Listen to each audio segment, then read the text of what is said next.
Wananchi wale wa kawaida najua wanakumbwa na changamoto nyingi kama njaa, jambo la kwanza, ukosefu wa ajira, ukosefu wa maji, na mwaka huu ndio ule mwaka wa siasa. Ningaliwaombea kila laheri, Mwenyezi Mungu awape neema ili tufanye siasa zetu bila fujo, tuweze kuchagua watu ambao watakuja kuwasaidia baadaye. Hizi shida zote ni kukosa uongozi mwema, uadilifu, maana wa viongozi wetu hawajibiki katika wale wananchi waliowachagua. Lakini waombe na wachague viongozi ambao watawasaidia baadaye.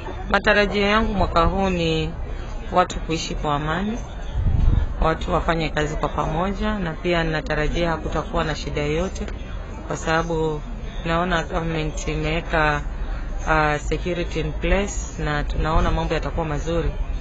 Kwanza tukiangazia mwaka huu wa siasa, ni mwaka ambao tunataka ushirikiano, kufanya kazi pamoja, na pia tusahau tofauti zetu na ukabila tuweke kando. Hali ya uchumi ilikuwa ni mbaya sana mwaka uliopita. Wafanyi biashara waliathirika kwa sababu ya dola kuwa ilishuka kiasi ambacho hakijapatikana nchi yetu. Na hiyo pia pamoja na bei ya mafuta kwenda juu ilifanya ufanyi biashara ukawa unatatiza sana.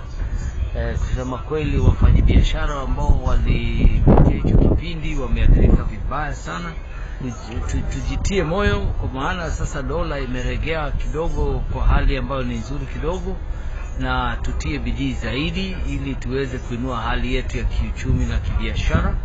Tunaomba Mwenyezi Mungu atuweke hai mpaka date ya election isemwe, mpaka atuweke hai, mpaka tupige kura kwa ujasiri, kwa amani na kwa akili ya kusema tutatafuta wale viongozi ambao watafanya kazi na sisi, na pamoja uchaguzi wa amani, uchaguzi wa kweli, uchaguzi ambao Mungu atatuelekeza. Tutafute wale watu, tuchague wale watu ambao watatufanya kazi na sisi, watafanya kazi na sisi ili kubadilisha maisha yetu. Matarajio yangu ya mwaka huu mpya ni kukaza kamba kule nilikuwa zimelegea 2011, kwa sababu the way mambo ilivyo hivi, usipojipanga unaweza kukuta umerudi pale pale kwa 2011 na ukaruka mwaka 2013 ukiwa hauna chochote kile umefanya.